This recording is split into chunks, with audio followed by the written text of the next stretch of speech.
Good evening. Good evening, Peter. How are you doing? How's things? Still have COVID. Is that, how long are you keeping a hoodie this thing for? You keeping a hoodie for about a month or something?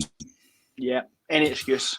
Well, I've been off this week as well, but just feeling really. I was off all week, but feeling rotten. But I'm testing negative, so it's not the whole COVID. No, there's some of the times I've been testing three times a day, just trying to get out of it. It's not worked. So yeah. Goodness me. Much happening.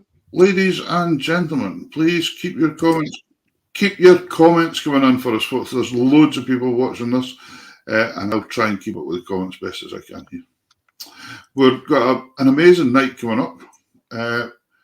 We have a slight last-minute little change of plan, don't we, Davey? Wait for it, right. So, I can't tell the time, and that's a problem when you're dealing with international guests. I thought that Melbourne was 12 hours. It's only 11 hours, so we have to make up some time somewhere. So this will be a late show tonight, just for all those. Get your cup of tea in now, because you'll need it. But yes, we've got Mark Saul coming on, as you all know. Look, there's somebody in Melbourne. Jennifer's up. Where's Mark? What's he doing? Right, there we go. Never mind. It's going to be great to have him on, but we've got plenty of wee bits and pieces to keep you going up to then. We thought we'd give you an extra guest to kind of fill the dead air that would be me and myself and Peter's patter for the first 45 minutes or so. So we do have two guests tonight. Don't tell them yet. What, we've got two guests tonight? No, who the other guest is. I don't even know who it is. You don't? They've not turned up yet either. Man alive, I am. There's comments coming through all over the place. Let us know where you are in the world, folks. It's brilliant that you can, but space out the comments to give this old guy a chance here. That Oh, would be dear. crying. Right, There's Vivian's in Australia as well. And then there's Michael in Toronto. Lots of folk. Hi, Isabel. Isabel's in the same boat as you. Isabel Gardner's got COVID as well. This boat's got COVID. And Isabel and me are great Hearts supporters, but we've been hammered 5-0 this afternoon, so we're not missing that much again. However, there was an egg game yesterday, wasn't there? Oh yeah, we've done all right in that. We're not going to mention the egg game. But let's have a video. We're going to have a set of 3-4s by myself and Peter from when we met in Braemar. Cool. Here we go. Go with them.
There we go. They're good old standard tunes, aren't they? But they're really cool. They are that. Thank you for keeping the comments going in here, folks. There's loads and loads of comments going in tonight. This is amazing. We are busy. Did you notice we had somebody from Egypt there? I'm not sure we've had somebody from Egypt before. That's a new one on me, I think. We've had South Africa. We've now had North Africa. Yeah, not bad, eh? So. Crisp sounding pipe. There we go. That's true. Oh, well, that's it. It is true. Yeah, didn't they say anything about my crisp sounding accordion? Anyway, your accordion sounded like crisps. We've got an old pal coming on in a wee while, and I know he's just waiting back to this. But before we bring him on, I'm going to play a wee set of jigs that I recorded last night. And the first tune. What's the first tune? The first tune is Amy Isabel Hunter. Yes. That you wrote for your daughter. For my daughter. And tell the folks at home, so they know, your wee lass is how many weeks now are we looking at? 30? Wait for it. 3 weeks and 1 day. Was that 3 weeks yesterday. 3 weeks and 1 day old. Yeah, she was born. Still in hospital. An unfortunate youth pair have gone and got COVID. Yep. So you can't get in to see her just now. So Fiona's not seen her since Monday, and I've not seen her since Sunday last week. So yeah, but she was born at 29 weeks. So she's in the neonatal unit in Dundee, but she's doing very, very well for her size and age. And my day 10 is on Tuesday, so I will be going on Tuesday regardless. And Fiona's day 10 is on Thursday. So she's hoping to get out on Tuesday with me. So yes. She's the cutest of cute, and she'll make it onto the show at some point in time. Yes. I'm sure. Folks, keep sharing this about us. Yeah, that's right. Hit the share button. So the first tune is Amy Isabel Hunter by Davey here. The second tune I picked in this set is one by Myra Green. It's a tune called David and Sheila's. Just that's the name of it. And the last one is another one of yours, David. It's called Isla's. What's Isla's about? Isla's is written for Isla Jane Stout. Okay. Oh, I see. The very one. Right, the very one, yeah. Okay, I didn't realise it was for Isla. Yep. Well, there we go.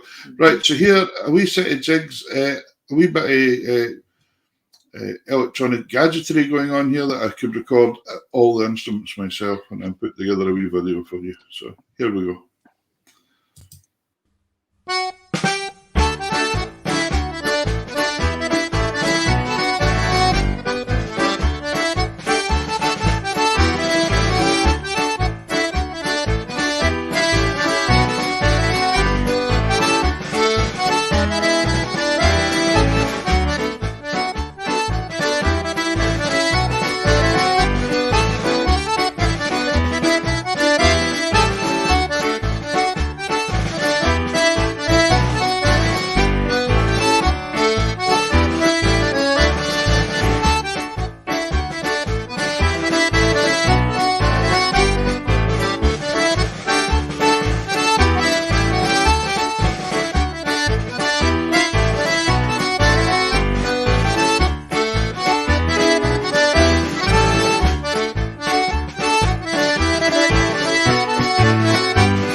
There we go.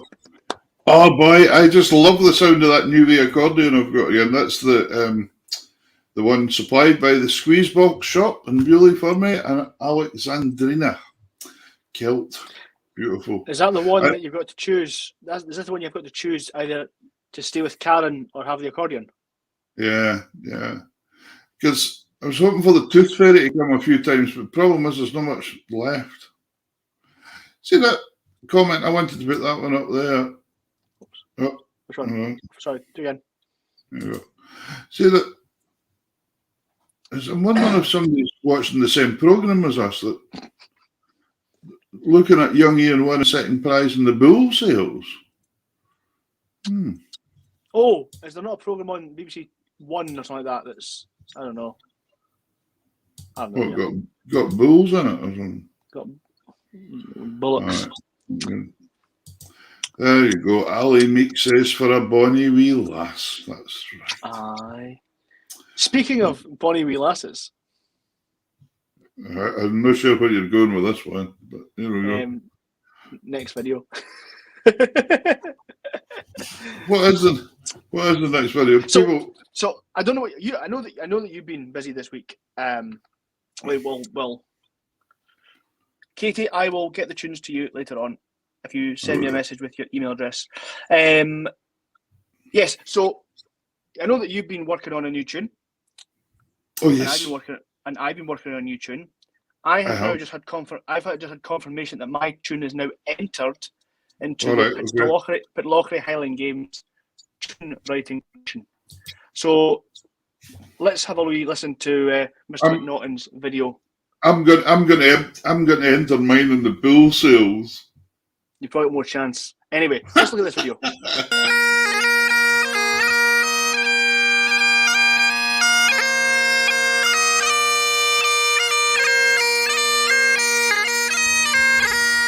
Hello and welcome to Pitlochry. Next year in 2022, Pitlochry Highland Games will celebrate its 170th anniversary. And to help mark this occasion, we are going to run a piping composition competition. This competition will be for 4 parts of any time signature and open to any musician who can play and write pipe music.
There we go. Off it. Oh my goodness, here he is. Hello, Ross. How y'all doing? Long time no see. Yeah, ladies and gentlemen, Mr. Ross McNaughton. We knew Ross was joining us. Have you been at the bull sales today? I'm just back. I got a third. Right. They were all Moira's saying here. Yeah, they were all whistling this really, really weird accordion music that somebody had sent in wrongly in a competition there. Somebody from Shetland.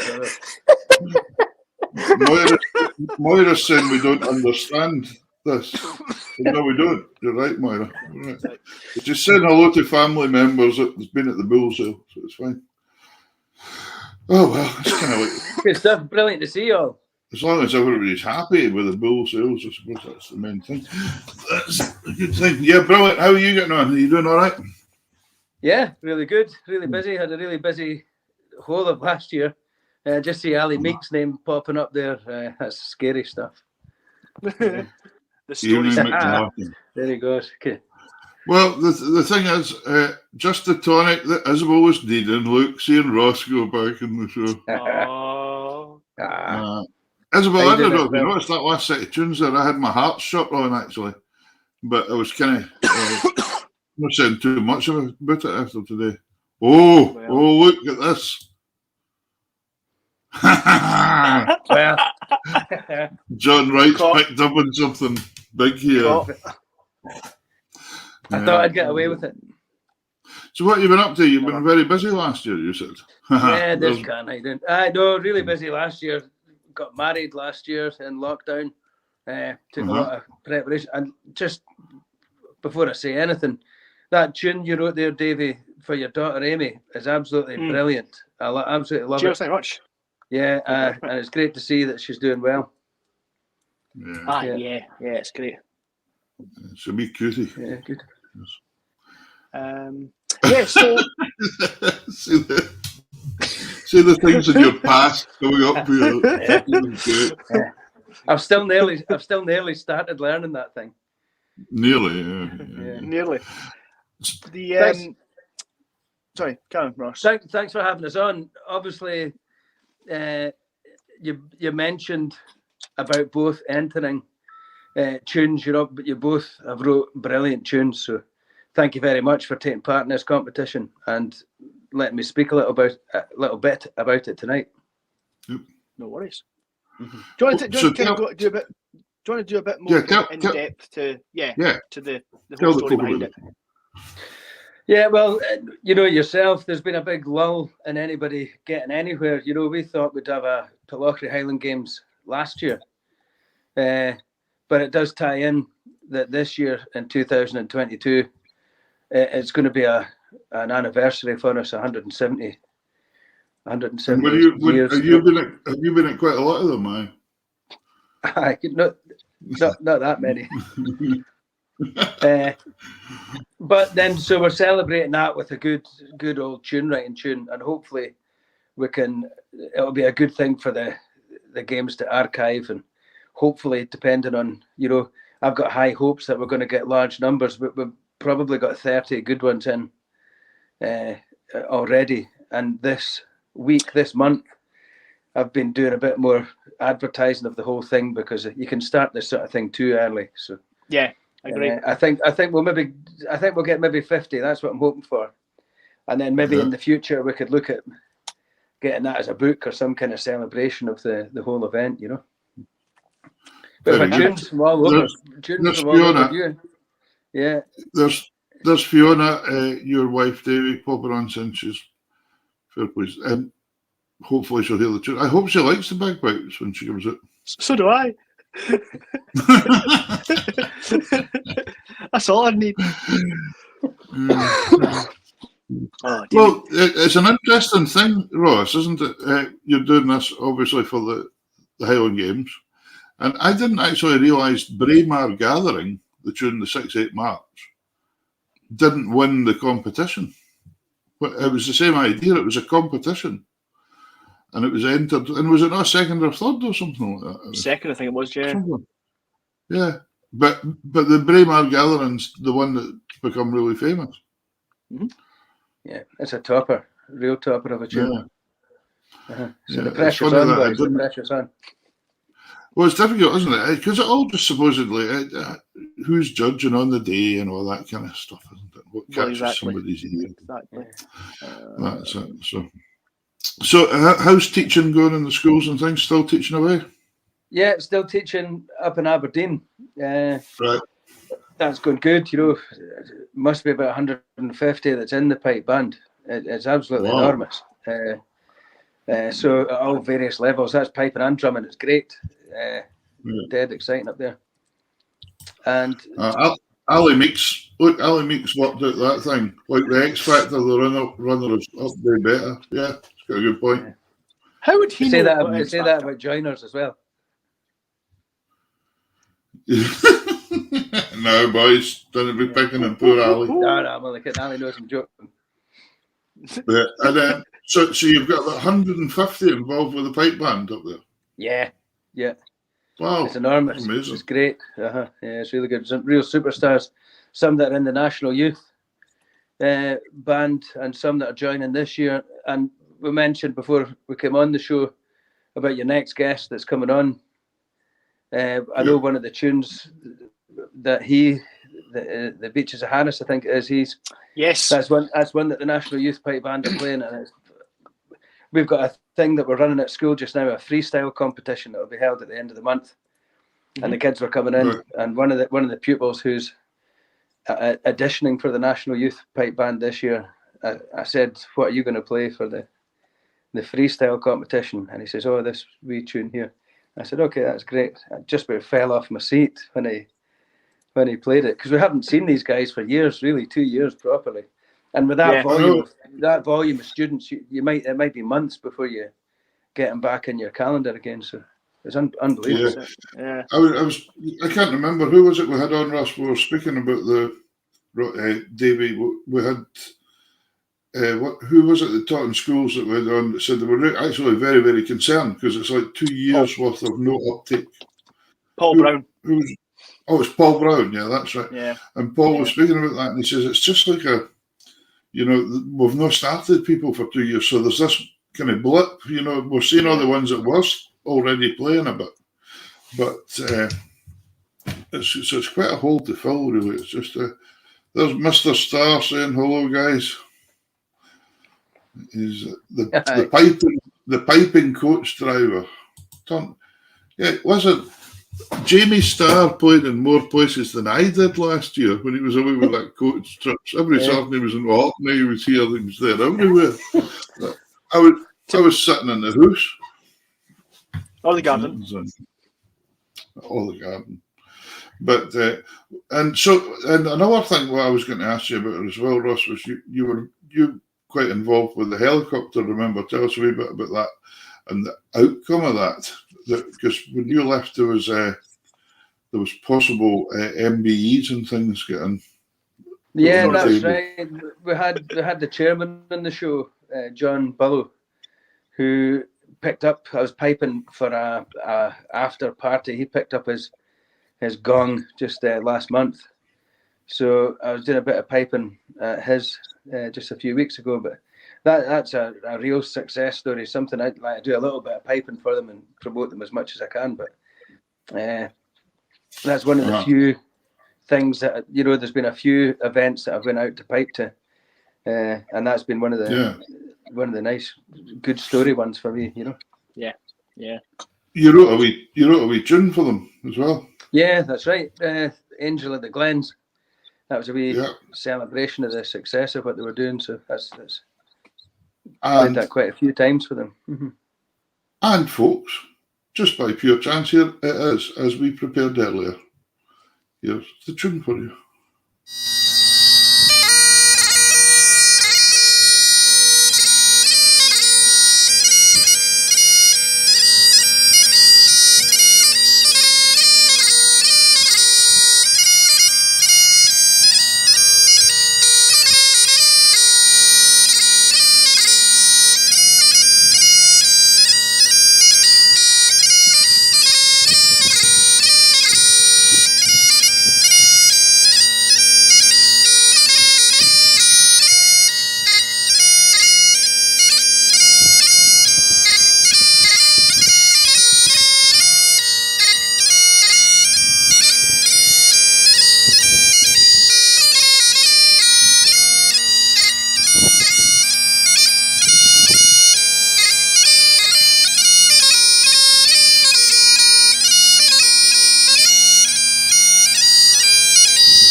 Cool, man.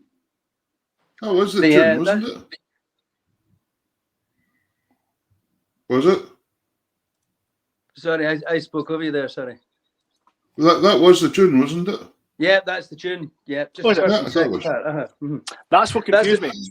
That's not the first time I've ever had to play on a runway. Back in 2000, I piped for the launch of the 100th space shuttle, and then it was up in space for 11 days. We were with the Black Watch doing a tour of America at the time, and at last minute they said, right, we want you back for the landing. So they flew us to California where it was supposed to land. And I don't know what temperature it was. It must have been about 40 degrees anyway. But they wanted me to stand in the runway when the astronauts got out the space shuttle. Like, this is unbelievable to think, But when I got there, they said, you can't do it. They had this NASA jumpsuit thing, this blue suit for me to wear that was fireproof. And they said, we don't think you can wear your kilt. It's not safe. The thing will be like 2,000 degrees centigrade when you're standing beside it. So the next best thing they had was these beige pair of fire pants.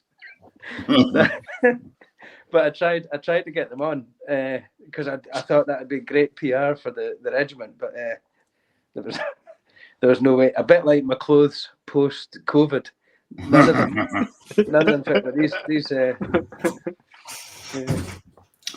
Yeah, I'm about the same. I've got plenty of pairs of trousers lying about just now that I need to grow into again. Grow into? You sure? No, it's the opposite way about.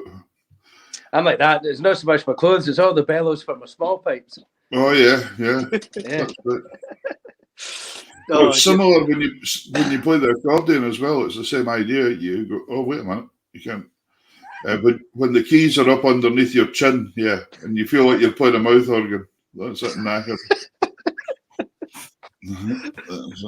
But listen, I found another wee set. Grace would just love to have been there with you. With like that Alice's shrinking wardrobes. That's a good name for a tune. That's a good name for a tune. Shrinking wardrobes. I like that. So I've found another wee set of tunes here actually, Ross. It's a set on your small pipes. And did I notice you were trying to sell a set of border pipes the other day? I do. I've got a set of Burgess border pipes for sale. If anybody's looking for a set, they're great. They're hardly played. There we go. Get in touch with Ross and the tea pipe in there if you fancy a set of. I don't think. Listen, there's no way I'm going to manage to get a set of them and this new accordion. This is going to be no chance. Anyway, there we go. This is a wee set of reels, I think, that you recorded that I found on YouTube that you didn't realise was there. Terrifying. So, yeah, here we go. Let's go with them. This is pre-lockdown, I think. How do you can his bellows fit? Facial hair. Facial hair. And a tie. I'm going to play a set of reels for you. The first tune is called Tar the House by Alan MacDonald, and then I'll play 4 traditional reels after it. Thank you.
Thank you. Excellent. There we go. It was interesting that earlier on there as well, Ross. Big Rab was on this. A few comments. Big Rab's been doing a bit what they're like. And he was saying, it's fantastic to see in the schools, that it's available for the children to learn now in a much better way, than it was. And expert tuition, like say folk like yourselves going in. So it's really good that. And I mean, he's seen it for the perspective of being over in Ireland and seeing what's going on in Scotland as well, Yeah. So great stuff. Great stuff. Yeah, no, it's good. There's a huge movement. It'll be interesting to see. Like over the last maybe 10 years, there's been a massive increase in piping in schools, and because of the digital, the digital library that's out there for everybody, you can access just about anything now. You can teach, really, really well. You mentioned who was it, Paul Brown? You mentioned Paul Brown. Yeah. Well, we were very lucky in the school that I teach at. They let us keep on teaching through lockdown, but I know a lot of schools in the area and different areas didn't allow online teaching while that went on. So none of our kids we were very surprised that they were actually better because we were able to do a lot more theory stuff online, and it seemed to come back better. We're so lucky. Yeah, I think a lot did respond quite well to it, actually. I found the same, that they responded quite well. And it was just, actually, they were quite glad that you still had that link, that they could see you every week and do something different. But it's going to be interesting seeing what all comes out the other side. By the way, David, we've seen there's about 3 or 4 folk on for Melbourne now. The whole of Melbourne must be awake. Well, yeah, probably. I don't know. Listen, there was a lady asking what your pipes were there because she just won, and of course that was a set of small pipes you were playing there. Yeah, that's a set of Hamish Moore small pipes made in Dunkeld. Brilliant. There's Maureen Ritchie saying her grandson is secondary one Cults Academy. Cults.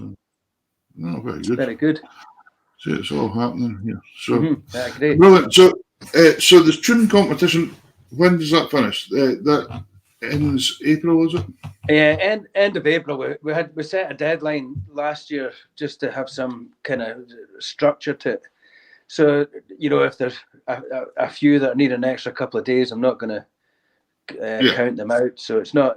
So we will get the judges assembled round about May time. So okay, and one thing though, it was near the end that you've to either be able to play it yourself or have someone play it for you, haven't you? No, I'll play it on the day if you can't do it. So if you're able to make it to Pitlochry Highland Games, you'll get a ticket for the games, and hopefully there'll be a chance for you to play that. That's all stuff we're trying to organise in with it all just now. Though if you can record it, that's great. If not, it's no bother. We've actually got we've got box players, fiddlers. We've got all sorts of folk that have got great tunes in already. So if you're a fiddler or a box player that can write pipe music but not ornament it, then just send it in and I'll do that. All right, I'll send it back and forwards, and we'll just make sure you're happy with what I've done, and then I'll type it all up and it'll be in there as well. So just get the tunes in, and then we can decorate it. We can decorate it as well. I'm not a judge. I'm nothing to do with it, so I'm allowed to do that sort of thing. It'll not be. Well, that's fantastic. Then, if you can put ornamentation in for folk, I asked Mr. Hunter if he would stick some ornamentation in for me because I kind of work the computer probably. But if you can, that's really good though, because it could be somebody in a banjo that writes an incredible pipe tune. You could though, but it doesn't know how to put a double in exactly. Yeah, that's it. Just get the notes down. Yeah, is that not? That was quite a brave thing of you to do, Peter. If you've both entered this competition. I know that. You've let Davey edit it. Yeah, I sent it back. Though.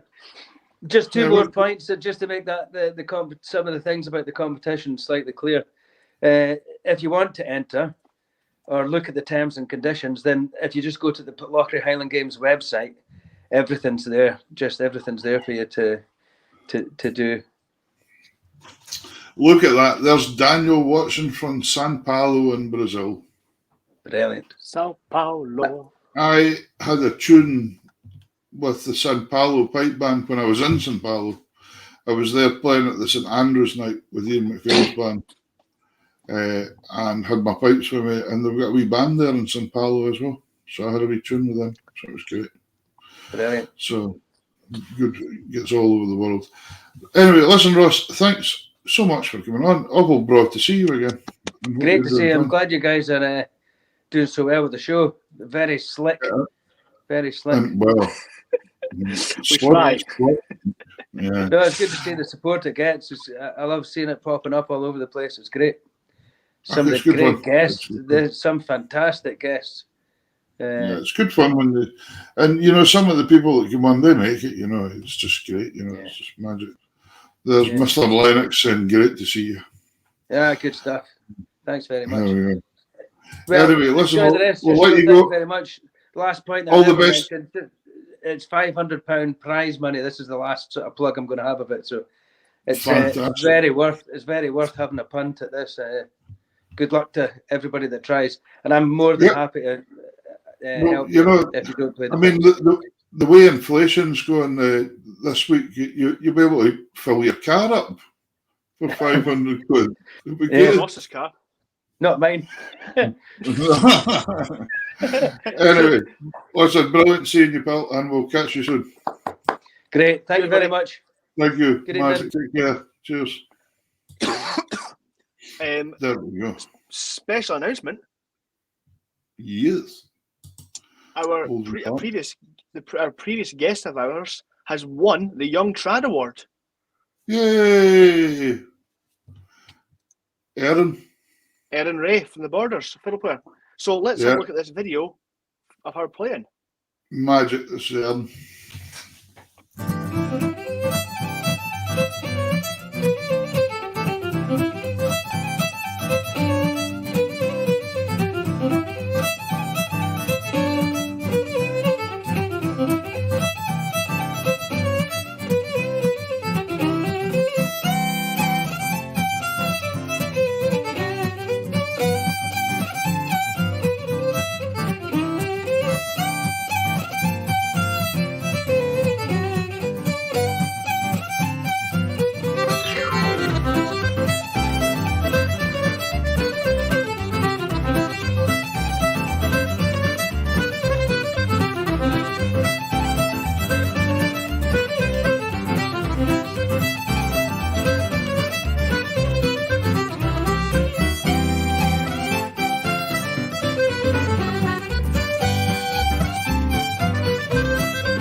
Yeah. And that was, of course, Northern Company, which features another previous guest, Michael Biggins, on piano. Yeah, Michael. Who was also last year's winner. Yeah, that's right. Well, fantastic. So well deserved. And do you know something? She was a lovely person as well. Yes. When we had her on the show. Really, really, really nice lass. And I wish her every success. It's great that magic that she was on the show, and then she's won the Young Trad tonight, so it's really good. Exactly. Fantastic.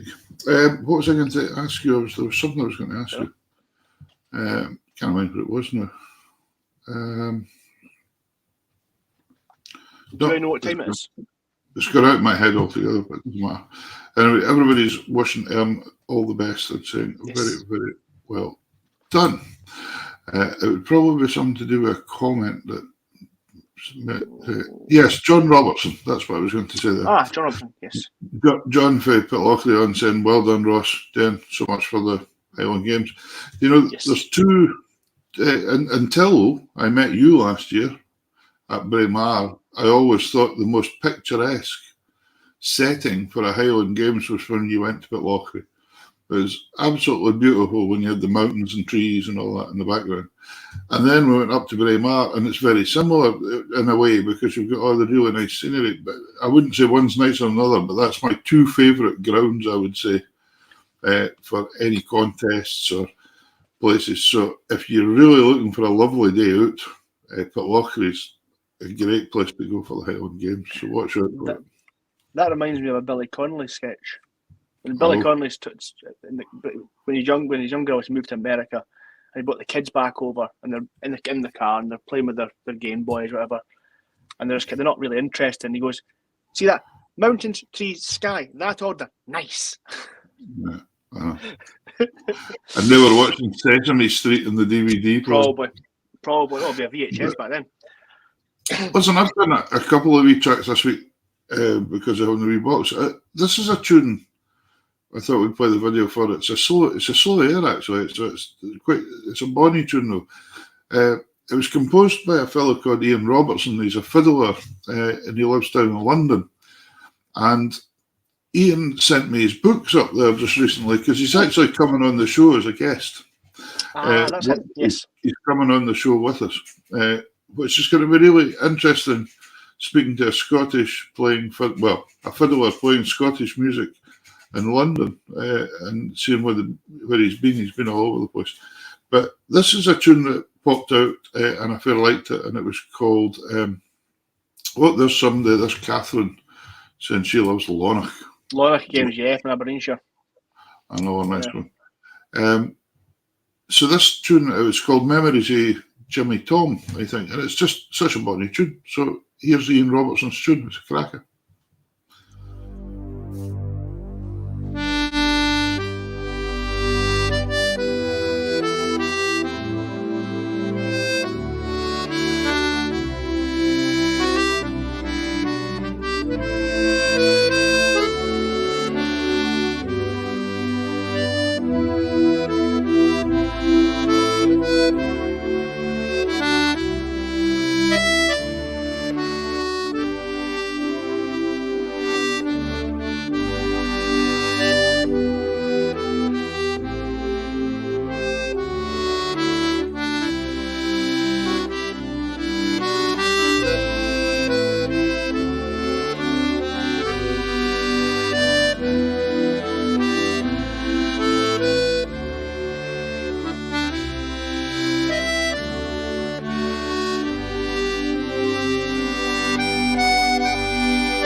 Right, pretty tune, isn't it? Very, Just that. very fixing that Scottish. Put that comment I put up there, John Robertson, saying, thanks for the plug, that deserves a ticket. No, that's all right, thank you. I'd love to come to Pitlochry again. And I always remember John the night we had him on, because he was speaking about he was involved with the Highland Games side, you know, like the events. Mm-hmm. And I'll never ever forget this. He talked about competitors he'd had in the past, and he referred to one of them, and it was, the guy's name was Skinny McGilvery for Lismore. And I thought it was just a brilliant name, Skinny McGilvery. Yeah, who needs fancy posh names when you can be Skinny McGilvery? Like this one. That's what he said. Well, anyway, that's a really nice tune. So, we're working away here. Have you anything else you're wanting to tell everybody about just now? Not really. We are filling time at the moment for our guest to arrive, because he is doing it from his work. Mark Saul is actually the head piping instructor at the Scots College in Melbourne. So he's doing that. So that is the plan. Well, so apologies to anyone hanging about. But we do have some really exciting news, though. We have 2 exclusive tracks from the Mark Saul Band album, which is currently not named and currently not got a release date, but it is getting released this year. We will tell you more about that later on. But I've listened to the 2 tracks most of the day. I like Viola's comment, by the way. No, we just do it for fun. Just do it for fun. However, if but if somebody wants to buy it, that's okay. If somebody wants to buy it, it would be nice. There's David Cormack on. David, I reckon you're going to enjoy the rest of this show. Listen, tonight we do have Mark Saul coming on. We do at some point. We do. And what we could do here, though, Davey, is I actually recorded a set of Mark's tunes. Mm-hmm. You sent me the music, and I recorded them. So this is actually 3 hornpipes. And the first one is Acid Piper, I think, isn't it? The Acid Piper, yeah. The second one's the Blair Highlanders. Yep. And the last one was, I can't mind now, but it'll tell us as we go along. So it's going Give me 2 seconds. Well, believe it. No, just 2 seconds. I can find it. It's fine. I'm sure there's only 3 books to work through.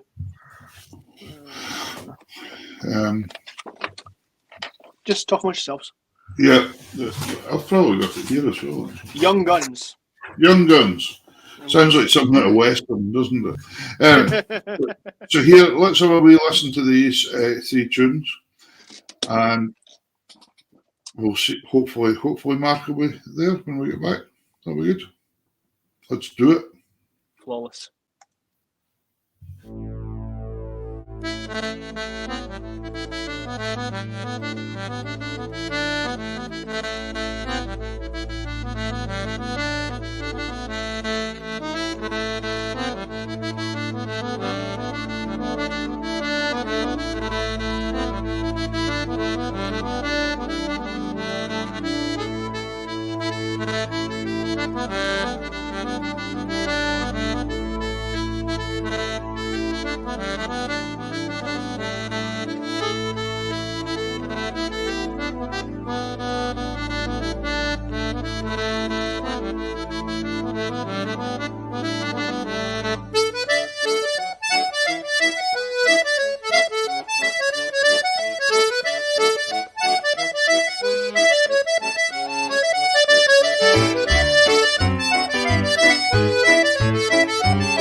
We could not have timed this better. On the head, on the nail. Oh. Brilliant. Let's just keep this short. Ladies and gentlemen, welcome Piper extraordinaire, Mr. Mark Saul. Hello, Mark. Hello, Mark. How you doing? Hey guys, yeah, I'm good. Nice to be with you.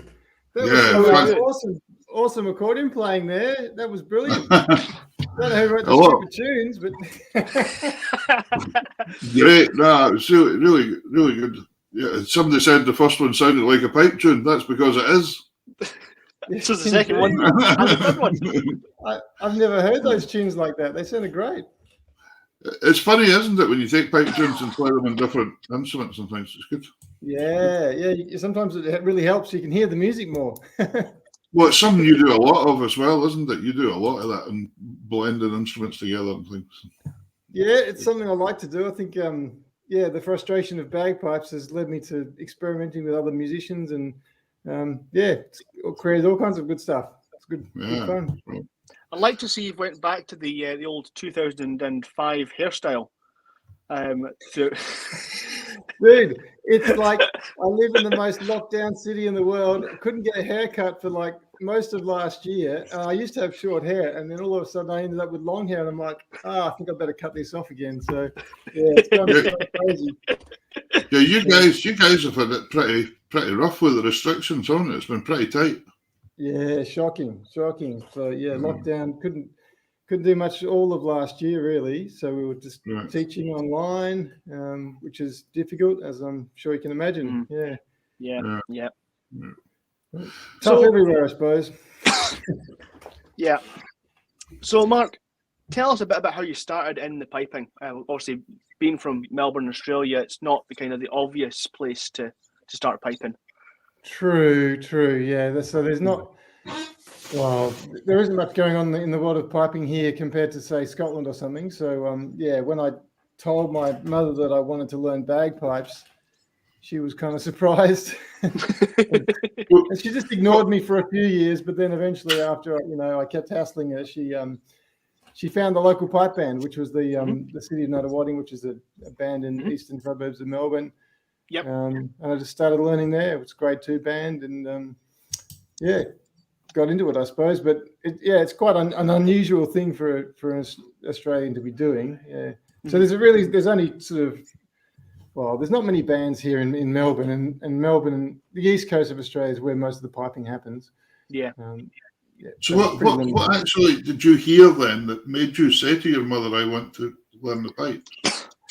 Well, there's an agricultural show in Melbourne called the Melbourne Show, and parents bring their kids to that, and we used to go every year and go on the rides and all that sort of stuff. And in the evenings they have a firework display, and before that they'd have a mass pipe band display.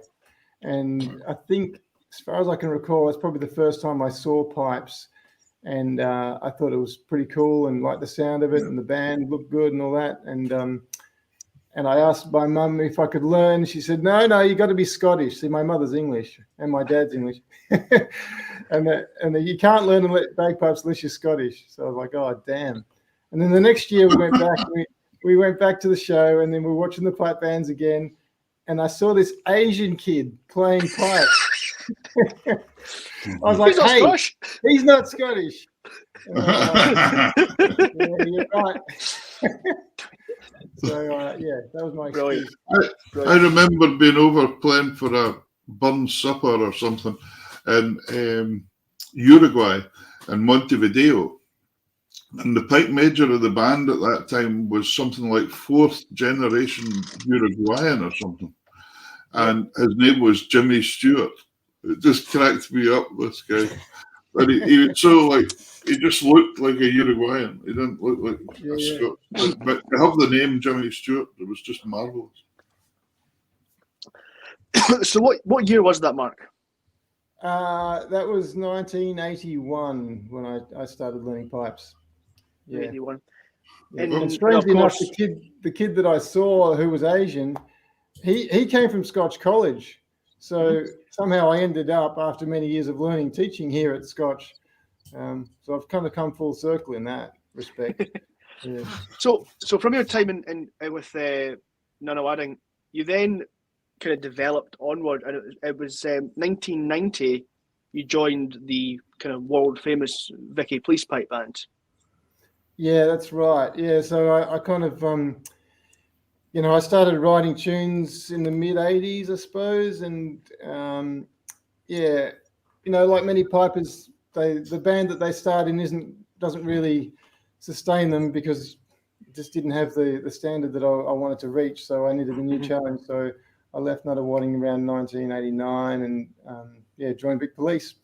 And I was very lucky because it was good timing really. Big Police was just sort of taking off, and they needed someone who could write tunes. And Nat Russell, the pipe major, was very very forward thinking and accepting of my music and willing to play it. So I was pretty lucky there.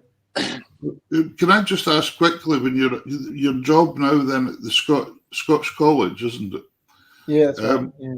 And how's that come about then? The college as such, is there a lot of, obviously you're teaching piping, is there other Scots music taught there as well, or is it? Well, no, not really. So the school has a Scottish heritage. It was set up by Scottish immigrants in the 1850s, and there's quite a few schools like that in Australia. So pretty much every major Australian city has a Scotch or a Scots school, and they were all set up in the late 1800s, and so it's got a Scottish heritage and a cadet unit, and the pipe band was formed in 1947, I think it was. 46, 47. So it was, they've had a pipe band for quite a while, really. So do you have quite a big number of pupils involved with the band? It's pretty good. Yeah, there's usually about 100 kids in the program, piping and drumming. Yeah, so it's not huge compared to some places, but it's enough to produce a good quality band. So there's a bit of pressure to every student. You've got to make them good. There's not so many that you can ignore, but if you've got that many, you can create a pretty good band. Yeah. Isabel's telling us here that Victoria Police came over for the Worlds and they were sponsored by Bell's. There you go. I think Isabel would work with the whiskey. Being drunk, people thought they were sponsored by Bell's. I'm not sure. That would explain a lot. By Subaru for quite a while there in the early '80s, and then the Bank of Melbourne. Nat Russell was pretty active in getting in sponsors. So, but I don't remember one from a whiskey company. I don't think that actually happened. All right. Because she says they visited Glenkinchie Distillery one afternoon and played to the visitors. Mm. Yeah. That probably happened too. I can't remember much from the early '90s. Mr. McDougall is saying, are you worried they might cancel broadcasting Neighbours in the UK? Many a trad musician rely on that, getting them out of bed at lunchtime. I'm sure Phil Cunningham was one of that said musicians. He was an expert in Neighbours. Mastermind. I'm sure that they've cancelled it, haven't they? I think they have. I never watched the show. I just had to walk outside, and there were my neighbours. It was all in Melbourne. Never watched that show. God. So here we go. So the kind of the first suite that is attached to yourself is the Hellbound Train. That and Murray's Fancy, which is another suite that I wrote around the same time. Yeah. So the Hellbound Train. What year did you write Hellbound Train in? Probably 89, I think. 89. Yeah. And then I added some bits later on too. So I don't know, 89, 90. Well, we're going to hear Victoria Police playing it. It's a very old video. I'm not sure if this is 98, so I don't think you're in this. No, I left before 98, Yeah. So we're going to have this, and then we'll come back and we'll discuss a bit more about your compositions. Here we go. Sounds fun.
Fantastic.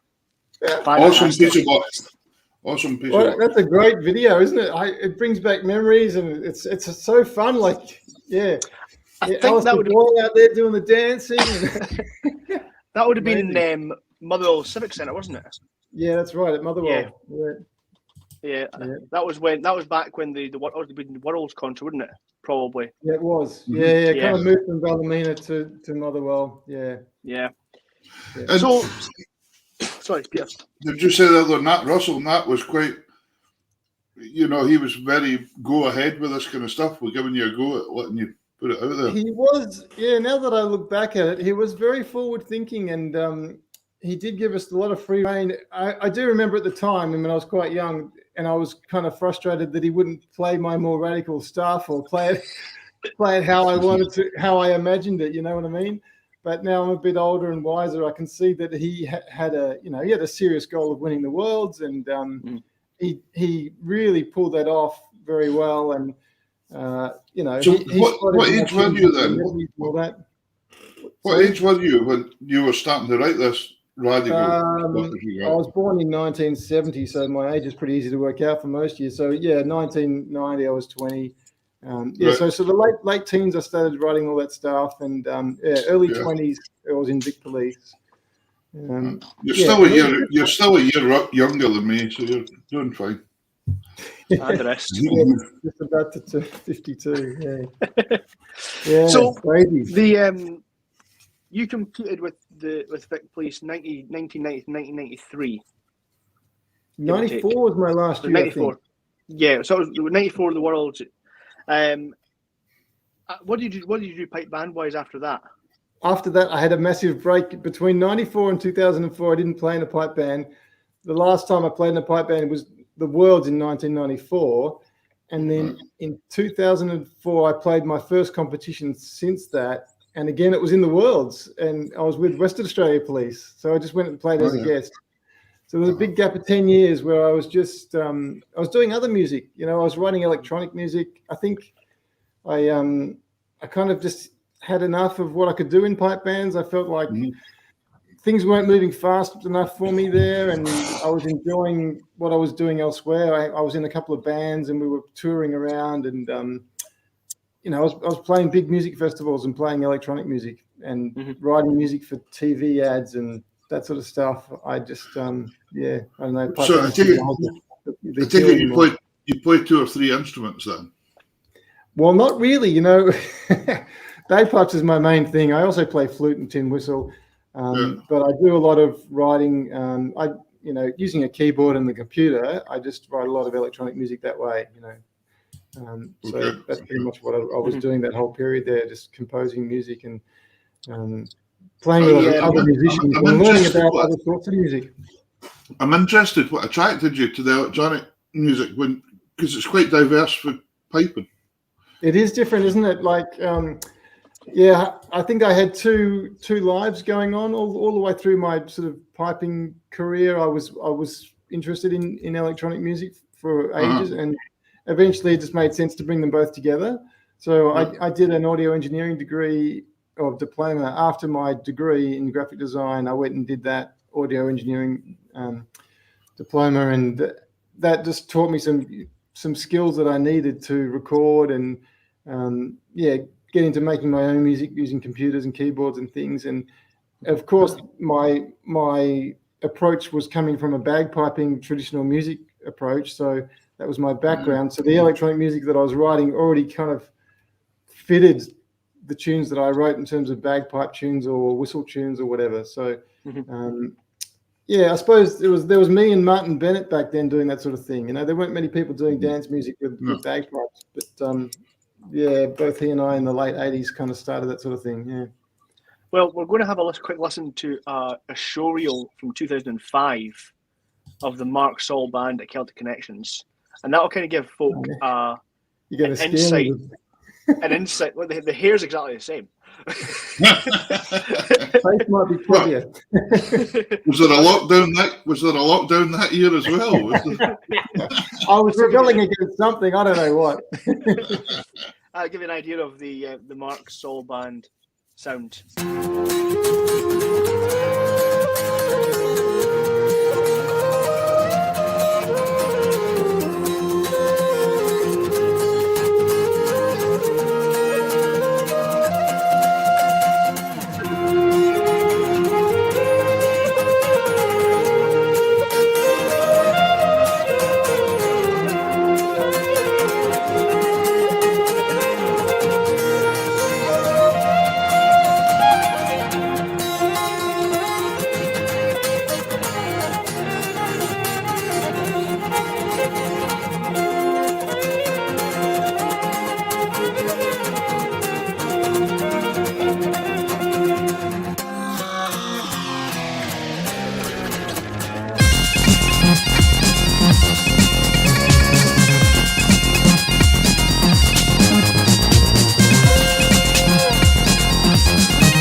Fantastic. And that was on the Some back fun of memories. and that was on the back of your debut album. We can call it a debut album now. Mixolydian. Mixolydian. Yeah. I was saying to someone earlier on that the only reason that pipers now know that the pipe scale is Mixolydian is after the album. Nobody Well, that was the before purpose of it. Try and educate all you stupid bastards out there. So you did about 2 years. You kind of toured that album and with the band before kind of tailed off again. Yeah, that's right. Yeah, so yeah, it was fun. Yeah, did some tours of Scotland and England and a few countries in Europe, America a bit. Yeah, but then I kind of settled down. I got married and got this full-time job here at Scotch, and touring wasn't really possible. And then to cap it off, I had started having kids, and that was the end of it all, really. You know? Yeah. So what year did you start at the Scotch College? I was working part-time for a few years, but then 2008 was my first full-time year here. Prior to that, I was teaching at RMIT University. I was teaching graphic design there and teaching pipes kind of part-time, yeah. And what year did you release the first of the Antipodean collection? I think those books came out in 93, from memory, roughly. Oh, look at that. Got all three. As if by magic. I know. I can just look at it, fair. David, this is a bit like Mastermind. Poor Mark was 70. I can't remember my own history, really. That's why you're here.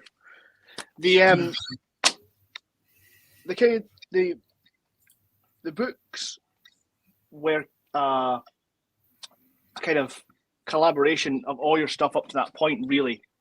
In book one, you had obviously Hellbound Train, but you also were the first to publish Mary Ann McKinnon's Steam Train to Malig in book two. Right. Yeah. She then went on to do her own book called Still Steaming. That's right. But yeah, it's amazing that those two collections became a go-to for a lot of bands that wanted to play stuff that they'd heard grade one bands play. Yeah, it became well, it still is, I suppose, quite a common thing for grade one bands to sort of lead with the most contemporary stuff, and then eventually it filters down into the lower grade bands, the easier tunes, first of all, I suppose. But, you know, the standard has been rising consistently in pipe bands for years. So these days, you know, I give my school kids here who are a grade three band, really, they play some stuff which we used to play back in grade one in the 90s, you know. So, it's good. The change in kind of playing ability over the past, would you say 20 years? Has completely changed. Even in Scotland, it's changed. I've said to Peter before that there's the grade one band, when Peter was playing in grade one with the Gas and things like that, they wouldn't get a game in grade three nowadays. Yeah, it's amazing, isn't it? Yeah. You know what I mean? Absolutely incredible. The one thing that you obviously on the back of Hellbound Train and Murray's Fancy, you kind of became the oracle of pipe band suites. Of all the people in all the countries to become the best at a Scottish thing was a bloody Australian. Anyway.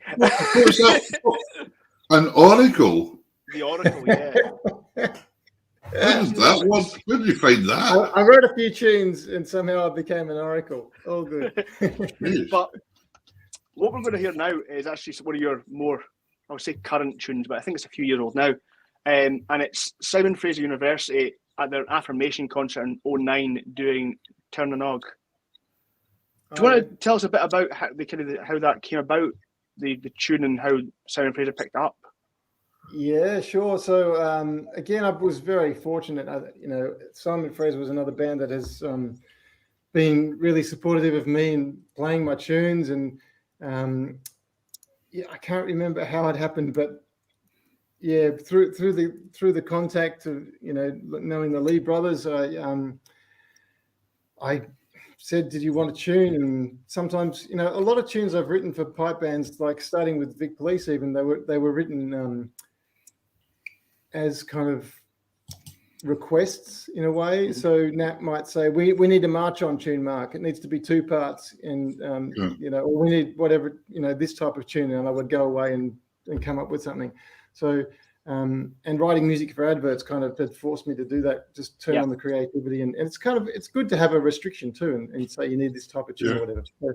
So, those sorts of situations was something I was used to. So it was fun to have a great band like Simon Fraser say, we need some music, and I was happy to provide it. So I wrote a couple of suites. That Affirmation concert, I had a few tunes on that concert, like the opening one, Beaches of Harris. I really like that tune. It's one of my best tunes, I think. I don't know. It's got something about it. Yeah.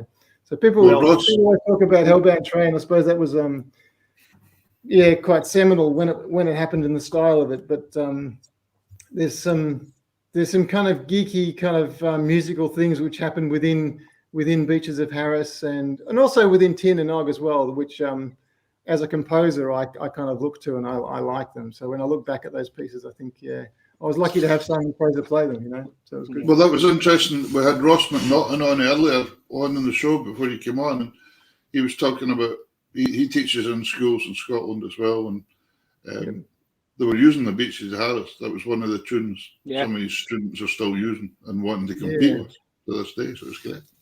It's not too hard to play, and you don't need backing tracks for it. It's just it's a normal bagpipe-ish tune, like I can write all these crazy stuff, but it's kind of no good if most people can't play it, so I try and write tunes for myself, for my own band, for the, where it's just me with other instruments. I can write all these things with extra, flats and sharps and stuff. But then you got to be realistic and say, well, what can the average player play, and what can a pipe band play, and write to that. And I think that's what you mentioned earlier about a discipline as such coming in to do that. You're separating out these areas and saying, right, this is the discipline for that part, that's for that part. Because you're absolutely right. We can write such sophisticated, hard stuff all the time, but nobody's going to be able to play it. So if someone can play it, then it's no point really. And I think as a composer, you've got to have some kind of self-control and try and like say you write. This is an example I often use when I'm teaching composition. Say you've written this cool piece, and you can play it, but then you write some harmonies to it or something, or even if you're just in a band and you're writing harmonies to a tune that the band plays, it's good to go over that piece and the harmony and try and make it playable. Like it shouldn't just be sounding like random notes, it's hard to remember. It might be hard to play. All those things factor into what makes a good piece of music. So although it might sound good, the subtleties of then going back and making it pretty much sound the same but be more playable, I think is worthwhile. So as a composer, you need to kind of think about who you're writing for and do it with them in mind. I think I'm sure Davey will touch on it a wee bit later on as well, but harmony. But I mean, when you were mentioning the last 20, 30 years in pipe band standards changing, harmony is a huge difference. I mean, remember there used to be virtually no harmony at one point in time, 35 years ago. Nobody played harmony. A grade 1 band could go through a whole selection totally in unison when not a thing. And then these harmonies supposedly started keeping, but it was always like thirds or fifths, it was incredibly safe stuff. It was never that. Yeah. And when we look at it now, it's folk are going, wait a minute, why can't we just have a sustained note over a whole bar? Well, exactly. So here's an example. I think that stems from the rise in standards of the average piper and their musical knowledge as well, music theory, all that stuff. When I started, no one taught you any of that stuff. And most pipers didn't play other instruments, so they weren't learning it there either. So these days, lots of pipers play other instruments and have played with other musicians. And that's it. They realise there's more than 9 notes in the world. Yeah, and you can what you can do with those 9 notes. The knowledge is power. Yeah. Here we go. Here's Tin and Og.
Fantastic. Ooh, such a great band. Can I ask? How do you compose? Can you hear that in your head, or do you like to sit at a computer and build it up?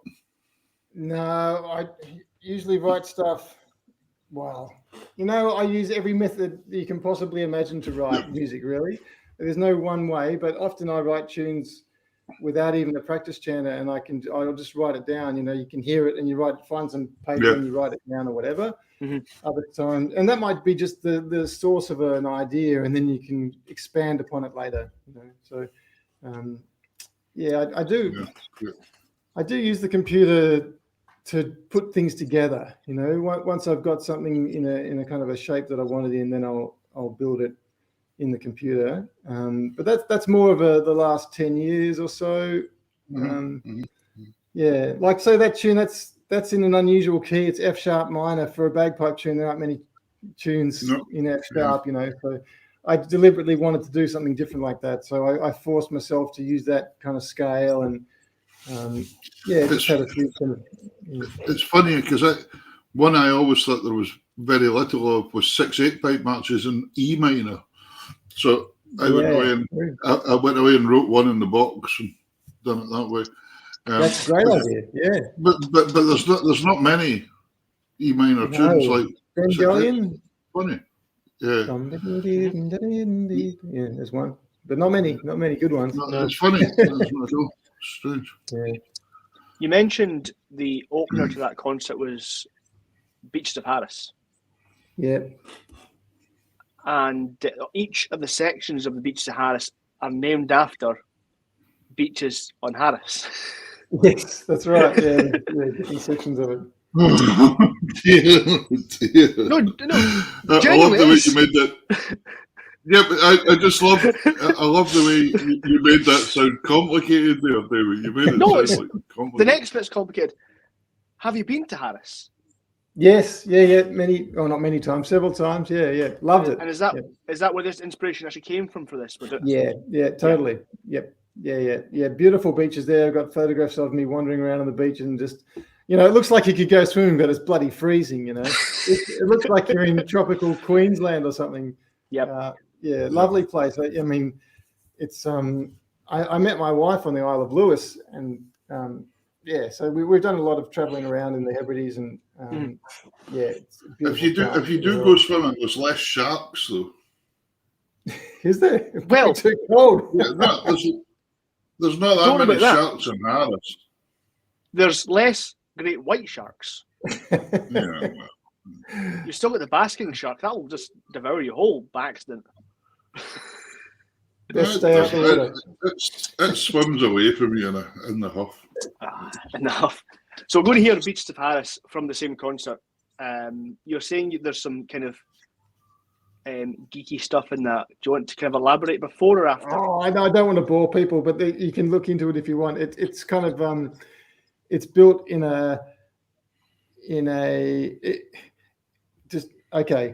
there's a fast part in the middle that breaks down to a very fast part. That's kind of like a repeating riff of 8 bars or something.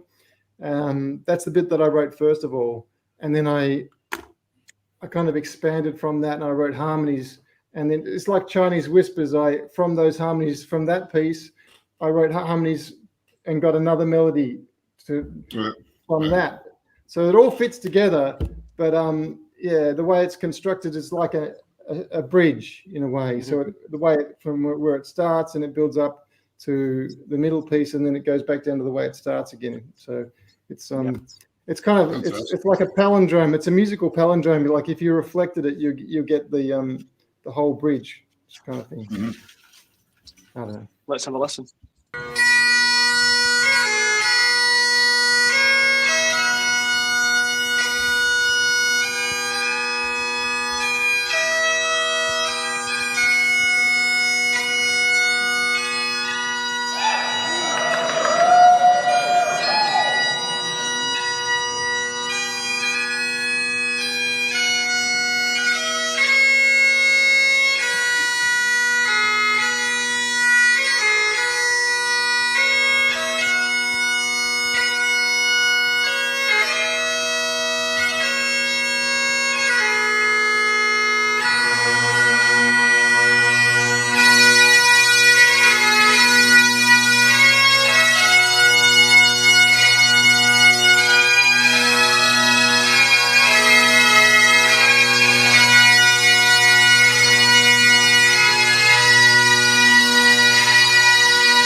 Brilliant. Another Can I work just- of art. Yeah, absolutely brilliant. Can I just say before we go any further here, folks out there, please do always keep your comments coming in. It's great to have your comments coming in. And if you've got anything you do want to ask or anything like that, fire in the questions. It'd be great. And keep sharing, because I can't believe the amount of people that's watching this tonight. It's a huge, huge number. Brilliant. Fantastic. The one thing you have, like you said about composing, essentially composing to order, is that the grade 1 bands do kind of pick on you to get something for concerts and things like that. Scottish Power did the same thing. They approached you. The approach you was back on track, already kind of in progress. I really can't remember. I'm not sure. Yeah. So back on track is the follow-up to Hellbound Train, really, isn't it? It is. Yeah, there was it's kind of like the third in that kind of series, because there was a track I put on my first album,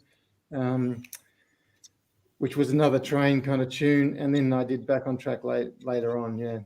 And yeah, I've recently recorded a version of Back on Track myself, which is a little bit different to the Scottish Power version, but yeah, more on that at some time in the future, because I will be releasing another album or two.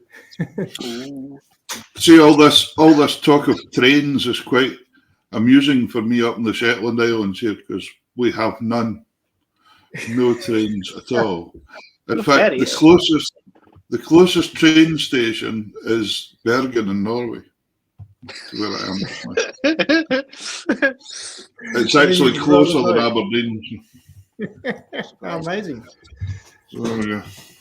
For some reason, there's lots of music associated with trains. You know, it was when I was a kid. I think Hellbound Train was in some ways inspired by the bluegrass music that I was listening to when I was a kid, and there's quite a few train tunes in bluegrass and finger picking guitar style as well. They do a lot of train tunes. So. Yeah. See that new albums that's got big Rob Lennox's attention now.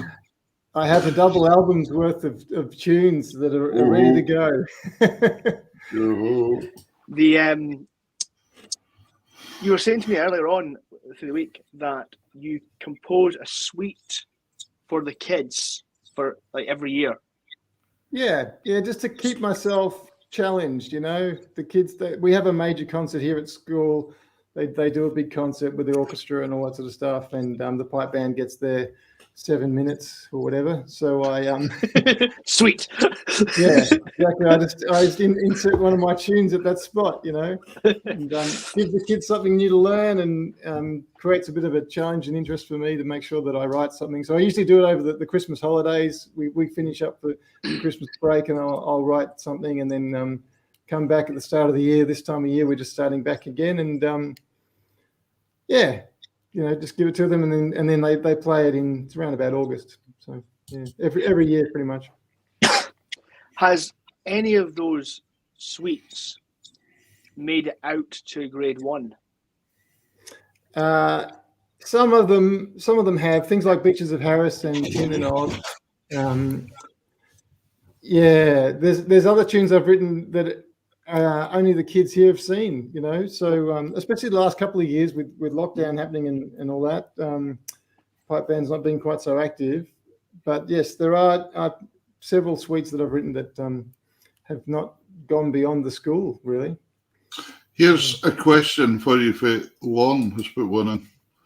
Mr. McDougall. Just a quick question, asking about releasing music. Am I holding off releasing new music because of the way we listen to music these days, like Spotify and social media? Great question, Lorne.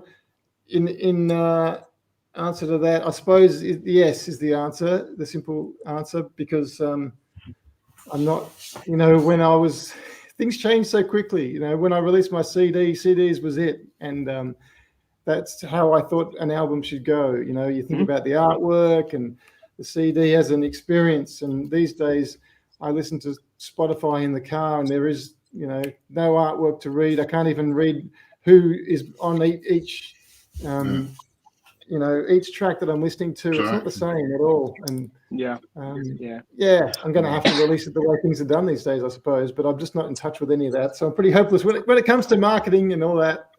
I believe have that under control. I believe that a certain large profile female vocalist who may or may not have been supposed to be playing in Vegas actually got one of the streaming sites to give the option that you have to listen to the album from start to finish rather than being able to skip and shuffle. Do you think that's something you'd be looking at yourself? Because Definitely, I've had tracks that flow from one into the next, and if you're not listening in order, it doesn't make any sense. Yeah. Well, Exactly. The we're going to have one more sweet before we jump into the exclusive tracks. Would you rather have us play Back on Track with Scottish Power Quartet or the A minor suite? What do you fancy? Oh, they're both very different tracks, eh? Yep. I don't know, man. You choose, like, whatever you want. A minor is quite different. I mean, Back on Track's very, very. They're both in A minor, actually. There you go. But what we'll do, we'll go for Back on Track, and let's see if folk can spot the references to Hellbound Train. Yeah, there you go. Yeah, here we go. Ooh.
That's great. Well, I'm amazed that, when I wrote that, I wasn't sure anyone could actually play it. They are such great players. And I was like, are you sure you're going to pull this off? And yeah, man, they were incredible. That was fantastic. Yeah. But as you mentioned, and you broke the news to me last night, you are at the point of releasing at least one CD, possibly a double CD, by the end of this year. That's right. Yes, I have had an album ready for a long time, and then I realized I had some more tracks, and during lockdown, I just realized I had enough for 2 albums. So I think it's about time I released the damn thing. So this year's got to be the year. So I'm going to release a double album this year somehow. And this is obviously the follow up to Mixolydian. Yes, yeah. I haven't released anything in between. So a lot of these tunes were actually written on tour when I was touring the Mixolydian album, and shortly afterwards with my band. Some of them were even recorded while on tour, bits and pieces of them. Wow. And other tunes have been, so some of them have been written for a long time and recorded for a long time. I just never got the chance to do anything with them, Yeah, so. yeah. It's great that you've given us these 2 tracks. And I know that there's a lot of folk that are specifically wanting to hear these tracks. So we'll jump straight into it. We're going to play Hebridean Love Song first. David, just to say for all our listeners, we're probably going to run over a wee bit here tonight, folks. So don't worry. Just listen to the music and enjoy. Yeah, exactly. We'll not keep you too long, Mark. We'll not keep you to dinner time or nothing. Don't worry.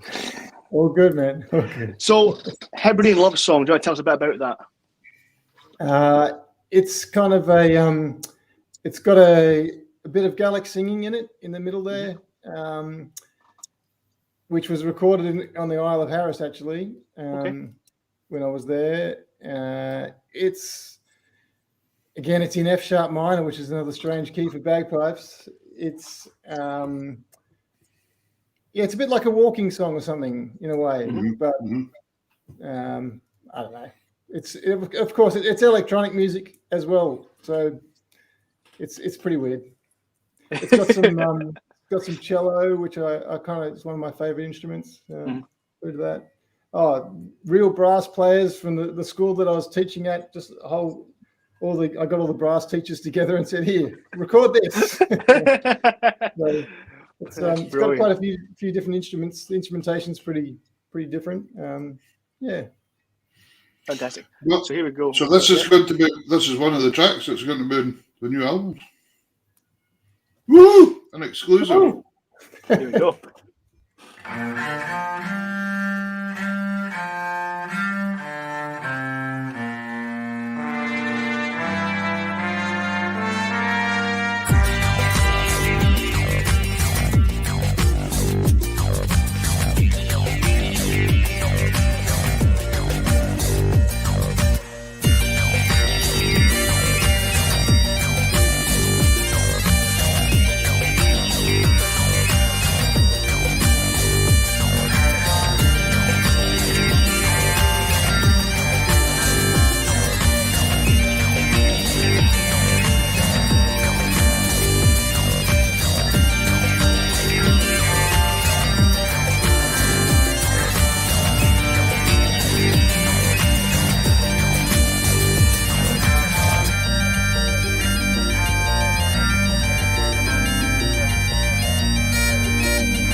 like you love the sound of that cello in there. Fantastic. Oh, I'm glad you like it. Thanks. Yeah. I was thinking, I've been playing that all day, and I was trying to, I've just only realised where I recognise it from. And it's Woke Up This Morning by Alabama 3, which is the theme tune Sopranos. Really? News to me, man. Have a listen to that the kind of grunge or dong dong dong dong. It's brilliant. Yeah, all right. Brilliant. Yeah. So that's think, crossing genres.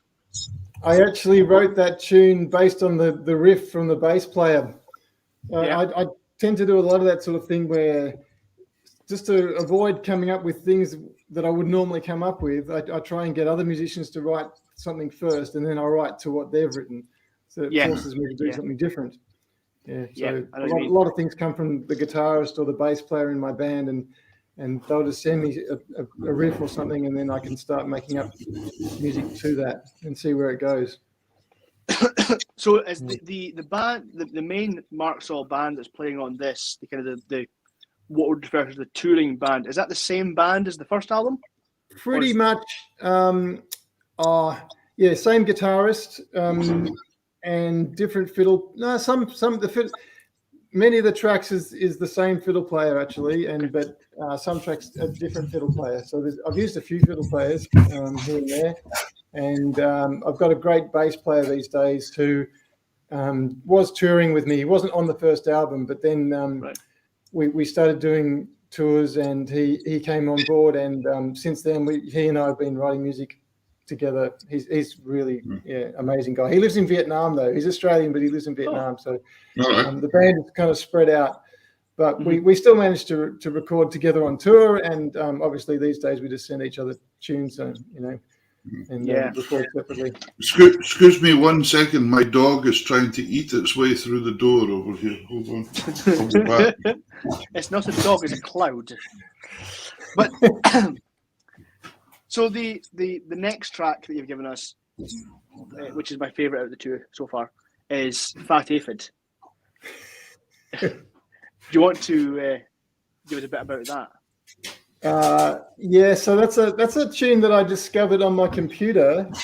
That's a cute little beastie. Yeah. So Fat Aphid is a very electronic. It's an electronic blues track. It's in A minor blues. Uses some D sharps. It's a tune I wrote years and years and years ago with some other musicians, and I'd totally forgotten about it. And then I found it on my hard drive. I was like, I reckon this could be good. So I just kind of pulled it together and got my fiddle player to add some parts to it, and it's come together pretty well. Yeah, I wasn't sure, I got 2 albums worth of music, and I wasn't sure what to give you. So there's So I'm trying to work something out here quickly in my head. D sharps. How do you do that? It's E flat. Yeah, exactly. E flat. Yeah, exactly. Yeah, right. Okay, I take your F finger now. Got you. Yeah. So with the Mixed Lydian album and this album, are you playing Highland pipes, or are you playing an electronic chanter sort of thing? Well, a bit of both on this album actually. So I've done most of my live tours were all with an electronic chanter that I made, because I was playing all those extra notes and stuff. And when you're in a live situation, you just rock up and you've got time.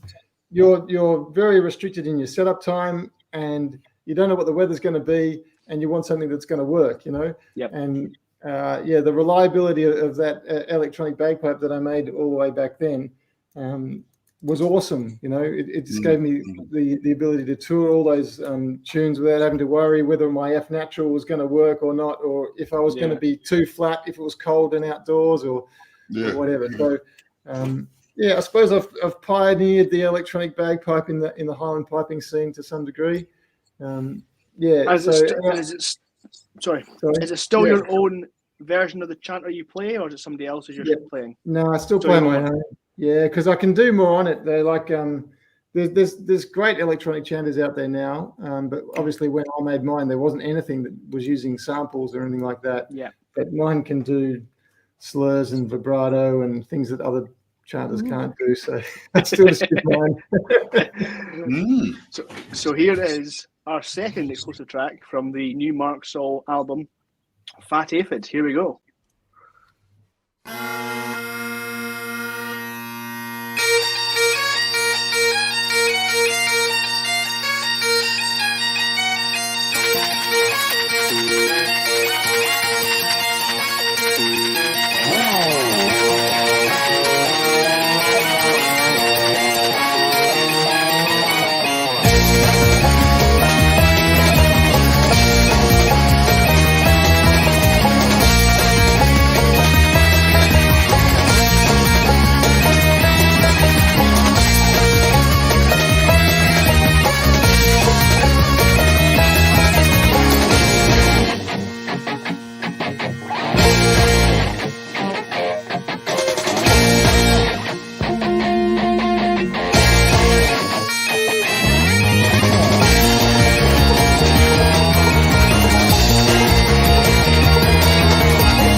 Yeah. Brilliant. That's really cooking. That's a real good groove going there. Love it. Oh, thanks. Yeah, it's probably not what the pipe bands are going to be playing next season, though. Maybe not. Maybe not. Big Rabs just said that he cannot wait to get this on the radio. Absolutely superb. All right, let's do it. If you want, I can send those tracks to Big Rab for you if you want. Go for it, man. Go for it. Yeah. I will take it away, Big Rab. And Mark, it's been great to have you on tonight. Thank you very much for joining us. Wow. Early in the morning. Yeah, it was a bit of an early start for me, but it got me up out of bed. It's all good. And I'd love to having me. I'm really pleased to be with you. I'd love to make it your way someday with my accordion on my back and make it to Melbourne for a tune. Oh, that'd be fun. That'd be fun. We can play some tunes. Sounds some good. Yeah. The closest I went was Sydney in 2019, where I think a friend of yours, Andrew Wormsley. Yeah. He played with the band with us at the Tattoo in Sydney. Oh right, okay. Of course. Yeah. In the Tattoo. Yeah. And that last track, as Davey, as you pointed out, even had a banjo in it. So there we go. And No It's got some of my prejudice here. favorite things in that track. You know, like there's a banjo, there's some bluegrass fiddle, there's a crazy slapping bass. You know, all the aspects that I kind of really love, and yeah, big fat kind of riff. Yeah, fantastic. So purely self-indulgent that most people probably won't be into, but I like it. no, it's the complete opposite. If whatever you like yourself, there'll be someone out there that likes the exact same stuff. Some other So, you said it, not me. So, what are you thinking? Are you thinking summer? Yep. Yeah. UK summertime. UK summertime. So keep an eye on marksaul.com. It'll eventually get updated. I was going to say, I better update that website. Can people go on and buy your books and all that for there as well and things, Mark? Yes, yeah, they can. They can buy books. They can even buy CD if people still want CDs. Yeah, brilliant. Yeah, I like CDs. I still like them. I like books. I like holding something. Well, just like you were saying earlier, I like looking at a CD and seeing who's on what track and everything. I think it's great. All that, yeah. And yes, let us know when the album is out, and we'll push it again. Let That's my work phone ringing. I better go. It's okay. We will keep. Yeah. Listen, thanks. Mark, all the best, and we'll see you again. Thank you so much. Cheers, man. Cheers. Save with the bell. He's work phone and said, what are you doing? To be fair, he is promoting Scots College, Melbourne. Oh, absolutely. That's a good thing. Any excuse. Because Vivian said she had the books but lent them out and never got them back. Just have to buy some. Vivian, buy more, yeah. At least it's cheaper you buying them from Australia than me buying them from Australia. Yeah, well, that's right. It's horrendous. Listen, that's been a phenomenal night. Fantastic. Yes. Thank you to everyone who's kept on with us this far. We apologise again for the delay at the start. We're glad to Mr. McNaughton joined us to talk about the pipe tune competition. Actually, Mark, you might have to watch the start of the show. There's a pipe tune competition, Pitlochry Highland Games. You win £500 if you win it. So £500 in cash. So yeah, but thank you very much for everyone joining us tonight. And next week's guests. Yeah, who have we got next week? It's been so nice tonight, actually, to see so many people joining us from different places. We've had our regular folks on, like Tony there in South Africa and Rob Lennox and all that. But it's been nice to see so many new names coming on tonight. So please watch out for the show. We're on every Sunday night at 8 o'clock. Yep. And it's on Facebook, YouTube, and Twitter. Next week, we have Kenny McKenzie. Yeah, we do. Harmonica. He is launching his album Friday. Okay, right. I've been listening to the album the last couple of days, and it's a cracker. Mm-hmm. So I would watch out for this one. There's great musicians on it as well. And we also have the accordion player Scott Leslie. We do. Scott from the borders of Scotland, the Brave Cayley Band. So yes, another. There you go. And there's Mr. McKenzie there said, "How do you follow that?" Well, you'll be fine. Your album's actually out. Yeah, you'll get an album out. That's right. You're actually in front, Kenny. No, hopefully bloody COVID goes away. No, it's been a great night again. Thank you to everyone for their comments and your kind words. Look after yourselves out there, folks. And yes. Oh, that was the dog that made that noise, by the way, not me. So good night, Luna. Good night, Luna. Right. We'll see you next week. Watch out for the great guests on next week again, folks, as we always try our best. Look after you and the family, Davey, and we'll see you very soon. Ladies and gentlemen, thank you, and good night.